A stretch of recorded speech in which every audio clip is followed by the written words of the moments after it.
यह कहानी है दैत्य दंभकासुर और महान सम्राट विक्रमादित्य की।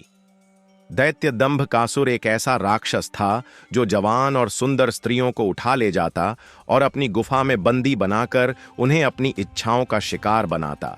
जब उसका मन भर जाता तो निर्दयता से उनकी जीवन लीला समाप्त कर देता।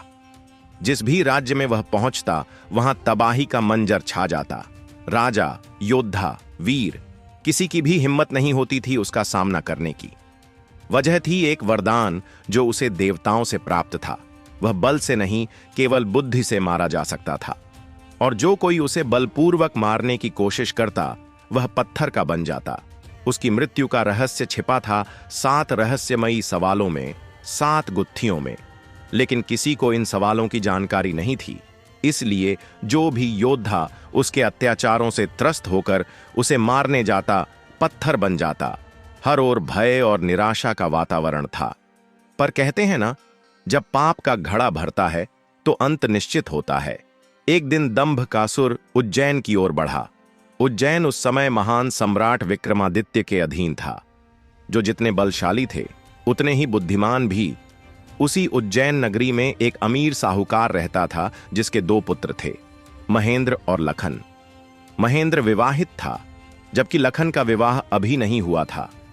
पिता की मृत्यु के बाद व्यापार की सारी जिम्मेदारी दोनों भाइयों पर आ गई। दोनों मिलकर पूरी लगन से व्यापार में जुटे रहते। हर शाम जब दोनों भाई घर लौटते, महेंद्र की पत्नी दरवाजे पर पानी का लोटा लेकर खड़ी रहती। वह अपने पति को दाएं हाथ से पानी देती और लखन को बाएं हाथ से। एक दिन लखन को यह बात खटक गई। उसने तय किया कि आज वह भाभी से दाएं हाथ से पानी पीकर रहेगा। इसीलिए उसने अपने खड़े होने की जगह बदल ली। लेकिन भाभी ने चालाकी से हाथों को क्रॉस कर दिया और फिर भी लखन को बाएं हाथ से ही पानी दिया। लखन ने पूछा, भाभी, आपने ऐसा क्यों किया? भाभी मुस्कुराते हुए बोली, अगर तुझे सीधे हाथ से पानी चाहिए तो अपने लिए किसी ऐसी को ले आ जो तुझे दाएं हाथ से पानी दे। भाभी की बात लखन के दिल को लग गई। वह बिना पानी पिए बोला, ठीक है भाभी, अब मैं तभी लौटूंगा जब मुझे मेरी योग्य पत्नी मिल जाएगी।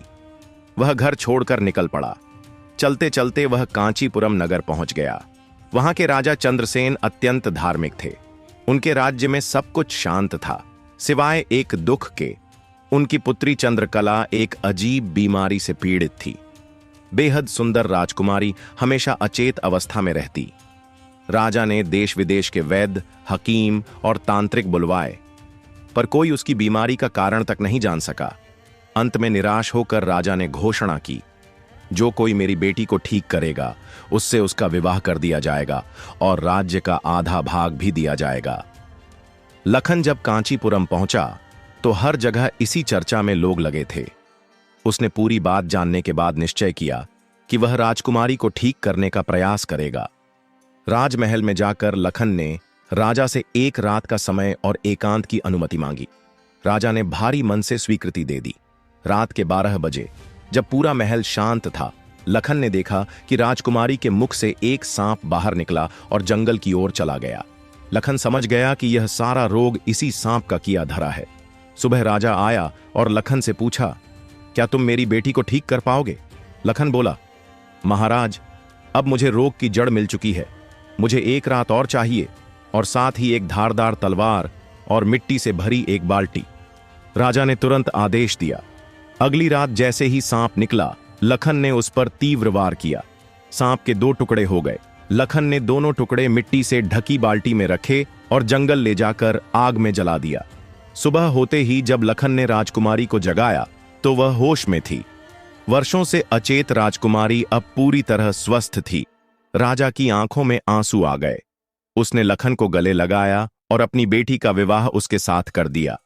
आधा राज्य भी देना चाहा, लेकिन लखन ने विनम्रता से इनकार कर दिया। राजा ने ससम्मान अपनी पुत्री को विदा किया।